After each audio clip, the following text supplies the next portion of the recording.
Le Québec d'aujourd'hui ne s'est pas bâti du jour au lendemain. Il est le résultat de nombreux combats et de l'amélioration des conditions de travail. Le SCFP 1500, représentant des employés de métier d'Hydro-Québec, fait partie de cette histoire et a contribué grandement à construire ce Québec moderne. Cette vidéo historique raconte une partie de notre histoire syndicale, une histoire vieille de 50 ans, une histoire de lutte.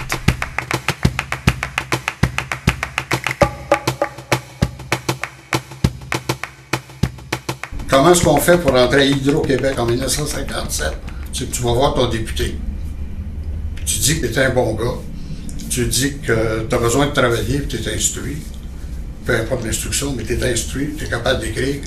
Et puis tu veux rentrer à Hydro-Québec parce que c'est une bonne job. Donc, ça veut dire que tu es un monde paternaliste.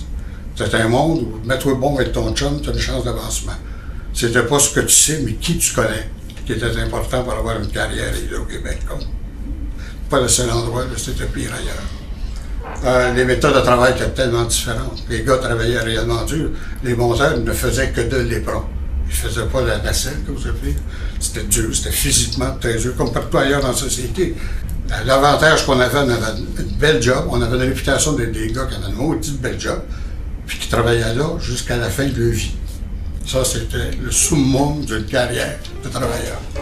Avant 1960, les Québécois étaient majoritairement pauvres et les conditions de travail étaient médiocres. Le secteur de l'hydroélectricité, qui relevait du privé, n'échappait pas à cette situation. À l'époque, le panorama syndical était une vraie mosaïque. Les employés de la Montreal Light Heat and Power, de la Shawinigan Water and Power Company, bientôt Hydro-Québec, étaient représentés par plusieurs syndicats. Chaque région était représentée différemment. Dans ce chaos, il était alors difficile de bien représenter les travailleurs et travailleuses. Le gouvernement n'aidait certainement pas la cause des employés du secteur de l'hydroélectricité. En 1944, le gouvernement québécois créa la Commission hydroélectrique de Québec, dans le but d'intervenir dans la gestion des ressources hydroélectriques. Puis, en 1949, appuyé par le premier ministre Duplessis, coup de théâtre, cette commission décida de ne plus renouveler les conventions collectives. La commission représente la couronne et n'est donc pas régie par la loi des relations ouvrières. La réelle syndicalisation des employés d'Hydro-Québec était donc impossible avant 1960.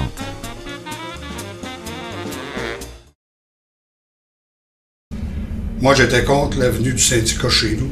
Par tradition familiale, mon père avait toujours dit qu'un syndicat, ça valait rien.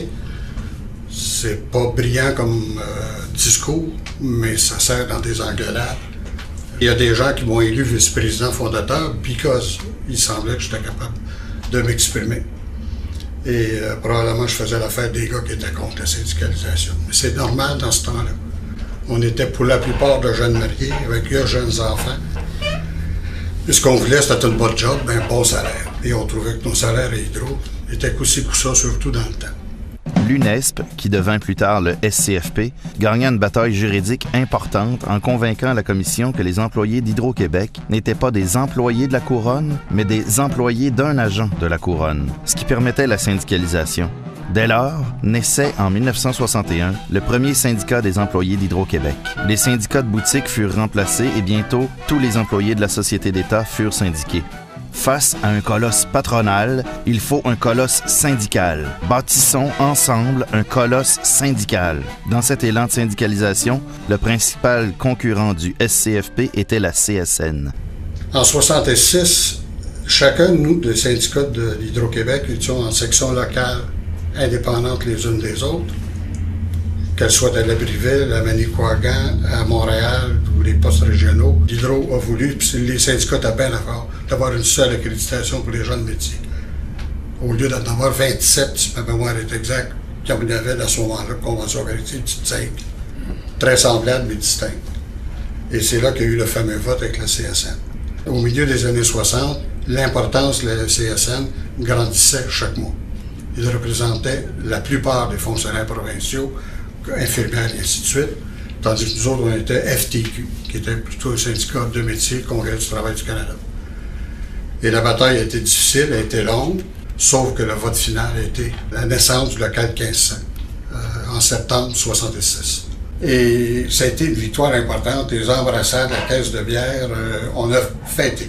On a fêté, en adulte, on a fêté. durement, et comme les gars de métier peuvent faire.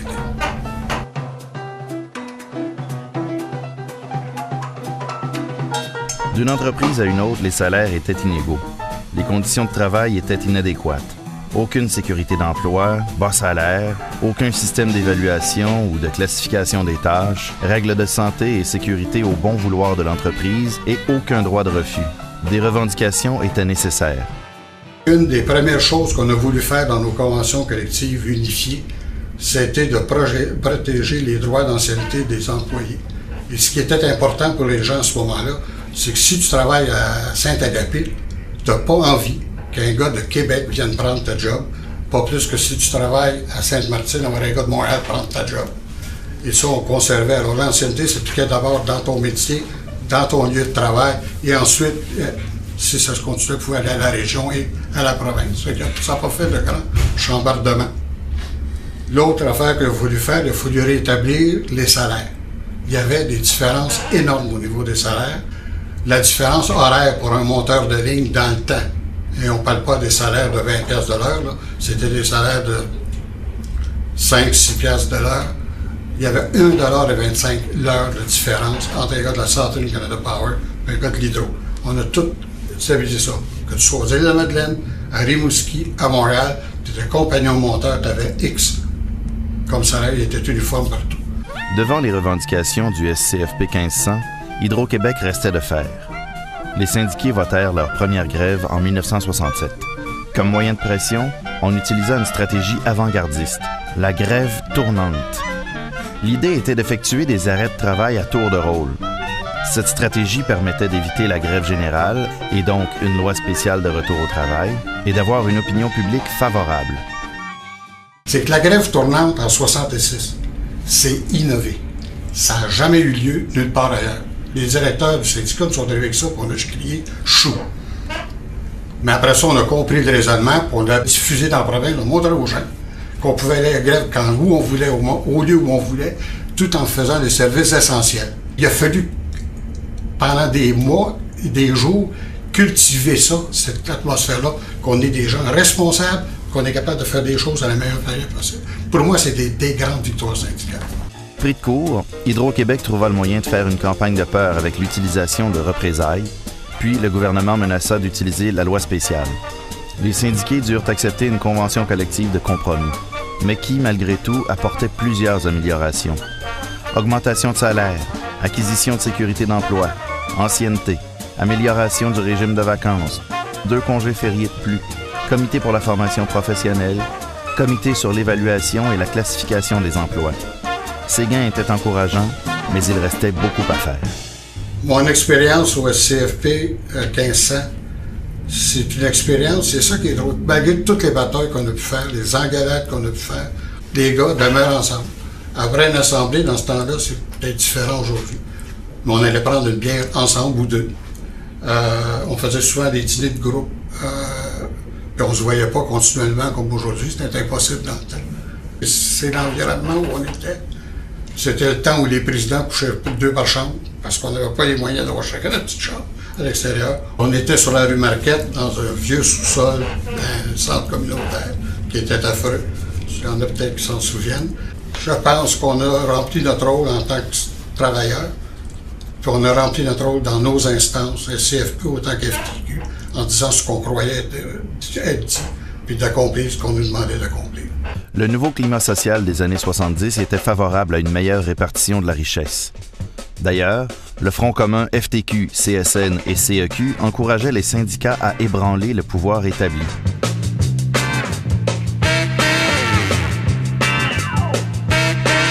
En 1976, le SCFP 1500 s'engagea dans une grève très dure et longue.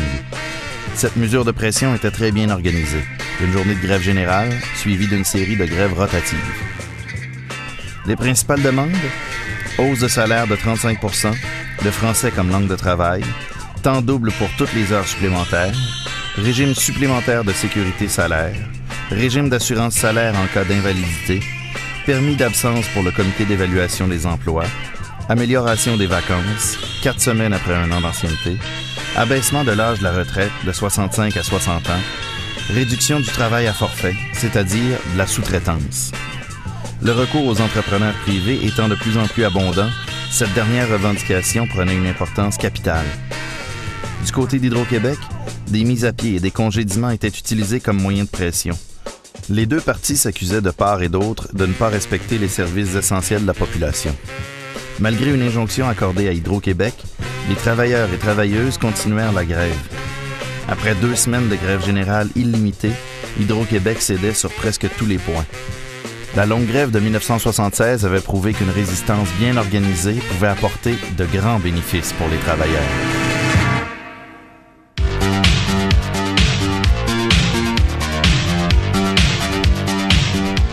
Les travailleurs avaient ça dans le cœur, puis les grèves, il fallait que ça se règle. Quand on tombait en négociation, il ne fallait pas que ça dure longtemps, il fallait que ça se règle. Qu'on ait des mots d'ordre qui viennent de n'importe où d'ailleurs, les gars décidaient de défier les lois ou quelque chose. C'était courant. Il fallait tout ramener les gars et les remettre dans la ligne. Écoutez, on va avoir des lois. De 85 à 88, c'était des années difficiles parce qu'on voulait faire appliquer notre convention collective. Puis là, c'était la sous-traitance qui était l'enjeu majeur. On se rappelait là, tous les conflits qu'on a eus avec les contracteurs, ces chantiers de construction, rentre, sort, puis empêche le contracteur, c'était notre job. Il fallait clarifier c'était quoi qui appartenait à l'hydro, qui appartenait à l'entrepreneur. Et c'était 3 années de conflits qui ont préparé la négociation de 88. Quand on a commencé la négociation de 88, il y avait la partie syndicale, mais il y avait la partie patronale, tout qui était préparé cette fois-là. Préparé à la guerre, n'était pas préparé à signer en entente, était préparé à la guerre, puis il avait décidé de nous traverser à tour de bras. Peu importe ce que tu faisais, tu réunissais les employés, faire une réunion syndicale, ils suspendaient le délégué syndical pendant 3 semaines, envoyés chez vous. C'était vraiment la guerre, là. Il n'y avait pas de quartier, personne ne se faisait de quartier. On en a mangé des maudites, on a fini cette négo-là avec quoi? 12 000 mesures disciplinaires? Tu sais, t'en as eu quelques-unes, toi, là-dedans. L'intransigeance patronale poussa les syndiqués vers la grève. La stratégie utilisée? Grève générale, suivie de 6 grèves rotatives affectant chacune 2 régions administratives à la fois. L'augmentation des salaires, la création de postes permanents et la semaine de 4 jours étaient la cause de ce conflit. De plus, le problème de la sous-traitance divisait les deux parties. Hydro-Québec cherchait de son côté à faire perdre de la crédibilité aux syndiqués en rendant la livraison des services difficile. Le conflit se mit alors à s'envenimer de part et d'autre. Batailles rangées à des policiers, arrestations menottes au poignet, occupation de locaux, manifestations devant l'Assemblée nationale, mesures disciplinaires, griefs, congédiements. Total des coûts du conflit pour Hydro-Québec, 300 millions de dollars. Le gouvernement Bourassa vota une loi sauvage de retour au travail, la loi 58.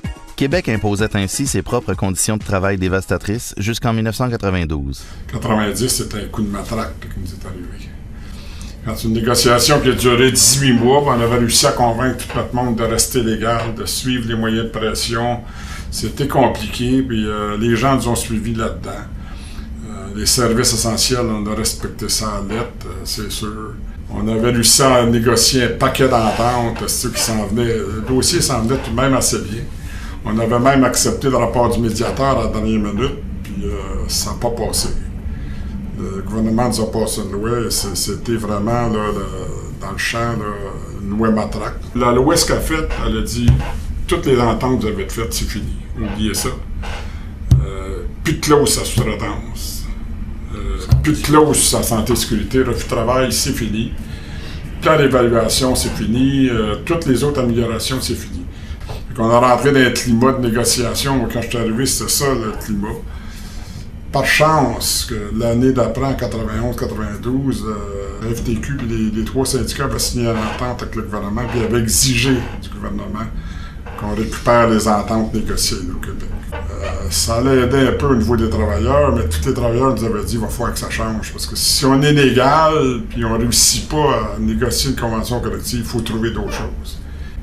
Et là, on avait entrepris des changements, des manières de négocier différentes. C'était difficile. Quand tu parles de changement, c'est jamais facile. Je pense que des années 70 jusqu'à 80 à peu près, on a travaillé beaucoup ces salaires. Pendant des grosses négociations, tu signais des contrats collectifs, une convention collective 3 ans, 32% d'augmentation en 3 ans. Tu sais, Il y avait du rattrapage à faire. Oui, il y avait du rattrapage, puis il y avait un peu d'enrichissement à faire. Après ça, de 80 à 90, je pense que là, c'était dit, ben, c'est beau avoir des salaires, mais si on n'a plus de job, on n'a plus d'employés. Là, il y a eu un gros réveil, les gens disaient, hey, ça va faire, là, on a des contracteurs partout, on peut rentrer dans les postes, il y a un contracteur. Là, il y a plein de monde qui fait nos jobs à part de nous autres. T'sais. Il a fallu, là, c'était une mousse de bataille, tout de 80 à 90, là, c'était l'enjeu, c'était la sous-traitance. Puis c'est ça qui nous a fait le plus mal en 90, quand ils nous l'ont enlevé, le maudit lot, c'est la sous-traitance. Heureusement, en 1994, on a réussi à acheter une règle de comparaison des coûts. On comparait l'interne avec l'externe, puis quand c'est plus rentable, on va le faire à l'interne. Je pense que là, on a réussi à mettre ça un peu d'avant, on a garder, stabiliser nos jobs. Puis aujourd'hui, je pense que le climat est une négociation qui a changé. On a réussi à faire changer. On doit acheter un peu de l'affrontement pour essayer de dire, regarde, on va travailler ensemble, garder des arbres. Oui, ça l'a aidé beaucoup. Faire un syndicat d'affaires, regarde.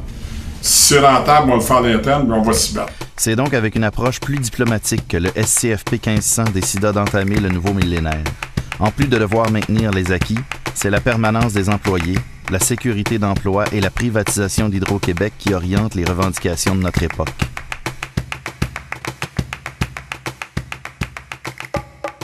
Raymond un peu l'a dit, des années 90 à 2000, il fallait trouver d'autres manières de faire avancer nos revendications syndicales, notre mobilisation. On a essayé des formes de partenariat, puis ça marchait à peu près jusqu'à la fin des années 90. Encore là, on a tombé dans un conflit majeur. Puis en sortant de là, c'était la Régie de l'énergie, c'était Hydro-Québec qui était séparé en 3 ou 4 grandes compagnies distinctes. Hydro-Québec Production, Hydro-Québec Transénergie, Hydro-Québec Distribution. Fait qu'il faut tout embarquer là-dedans, mondialisation, l'ouverture des marchés, tous les grands réseaux d'énergie dans le nord-est américain. On s'est développé des relations internationales avec les autres grands syndicats pour voir qu'est-ce qui se passe. C'est ce genre de syndicalistes-là qu'on devrait établir. Puis comme je te disais tantôt, de 75 à 85, il y a eu un embauche massif, ce qui fait qu'aujourd'hui, depuis l'année 2000, depuis 2005 jusqu'en 2015, on a des départs massifs à la retraite. L'enjeu aujourd'hui, c'est de s'assurer que l'Hydro-Québec a de l'embauche à l'interne, s'assurer de tout faire nos jobs, non pas par le sous-traitant, mais par nous autres, permanenter nos jobs, s'assurer d'un bon régime de retraite. C'est tout dans ce genre de choses-là qu'on avait depuis 10 ans. Aujourd'hui, notre rapport de force, c'est plus notre argumentaire que notre dire, on s'assit sur le trottoir et on ne courit plus à matin. Il faut argumenter pourquoi on veut s'asseoir. Ça, c'est pas juste avec les entreprises, c'est aussi avec les jeunes membres qui rentrent dans le syndicat. C'est ça. Faut que tu trouves le bon dossier de mobiliser les gens. À l'époque, tu sais, quand tu gagnes 3 piastres de l'heure, mobiliser les gens, quand tout le monde auto en gagne 6, tu sais, le monde embarque, là, parce qu'effectivement, ils veulent. Aujourd'hui, les enjeux sont plus importants que ça. T'sais, on risquerait, comme on disait tantôt, si t'en es dans ces grèves comme ça, de perdre des acquis suite à une loi comme c'est déjà passé. Donc, je pense qu'il faut être stratégique. C'est ça. C'est pas des acquis à vie. Parce que les lois du travail là, au Québec, c'est que quand ta convention arrive à échéance, là, tout est remis sur la table. Donc, souvent, on dit au monde, on a maintenu le statu quo. Ouais, que j'ai eu. T'as maintenu le statu quo. Et ça, le monde, il faut que c'est conscient de ça. La journée où on va baisser les bras, on va perdre ça. C'est ça, là, ça va être les Québécois qui vont perdre. Ils ne font pas de cadeaux quand on arrive à la table de négo. On se présente là, ils nous disent pas, vous êtes beau, vous êtes fin, vous êtes smart, on va vous donner ça. Ça prend de l'argumentaire, il faut prouver que ça fonctionne, il faut que la boîte tourne, puis il faut que nos membres maintiennent les acquis. Et ça, s'il n'y a personne après là, pour s'asseoir sur nos chaises, là, ça se perd vite, ça. Ça se perd très vite. Un des gros enjeux, nous autres, là, c'est de bâtir une relève syndicale forte. Que les jeunes de l'entreprise croient le syndicat, croient qu'il faut qu'ils travaillent, m'aider et améliorer ce qu'ils ont. C'est le même depuis quasiment 50 ans. C'est le même depuis 50 ans. Il ne faut pas se cacher, il y a un lobbyisme anti-syndical un peu partout en Amérique du Nord. Le plancher de syndication est en baisse aux États-Unis, il est en baisse chez nos voisins italiens. Et tout ce qu'on entend, c'est que le niveau de syndicalisation est trop haut au Québec. Ça nuit au développement économique. Nous autres, on est foncièrement contre ça, c'est pas vrai. Il ne faut jamais, tant qu'à nous, niveler par le bas. Dans le temps, Richard dit, je suis rentré, moi, permanent et là. Aujourd'hui, on a du monde sur 3, 4, 5 ans temporaires avant de tomber permanent. Tu ne rentres plus permanent. Ça se fait plus rentrer stagiaire pendant 6 mois pour tomber permanent. Permanent. Donc, salaire, une chose importante. La sécurité d'emploi, ça en est une autre. Et s'assurer que nos jobs soient permanents. Parce que si on part 1000 à la retraite, puis on remplace ça par des temporaires, puis que là, l'économie descend un petit peu, bien, ces gens-là, ça va être moins d'entretien sur le réseau, moins de services aux clients. Puis là, tu t'exposes l'entreprise, elle peut être compétitif. Et là, tout s'enchaîne. Là. Il y a un enchaînement, privatisation, c'est pas rentable Hydro, le privé est meilleur. Donc, c'est un paquet d'éléments dans tes conditions de travail qui va te permettre de maintenir ça comme ça. Hydro-Québec, encore aujourd'hui, je pense que c'est à peu près la seule dans le monde qui est encore une compagnie complètement publique. Et un des enjeux majeurs qui a toujours été une des pierres angulaires des syndicats Hydro-Québec, en tout cas du 1500, c'est de garder Hydro-Québec public au service de la population. Et tous les dividendes, les profits qui sortent de cette usine-là, c'est redevable au peuple du Québec, c'est partagé à l'ensemble. On voit le gouvernement qui essaye de privatiser les petites rivières, l'éolienne qui était donnée au privé. On se bat contre ce corps et âme. Ça a toujours été, je pense, l'esprit de base de garder au Québec au service du peuple. Depuis 50 ans, la section locale 1500 a grandement contribué à l'amélioration des conditions de travail de ses membres. Cette vidéo historique rappelle que l'action syndicale représente le meilleur moyen de faire avancer la cause sociale des employés de métiers d'Hydro-Québec et de la population du Québec en général. Par sa détermination et les victoires du passé, le SCFP 1500 peut être fier de son histoire et regarder l'avenir avec confiance.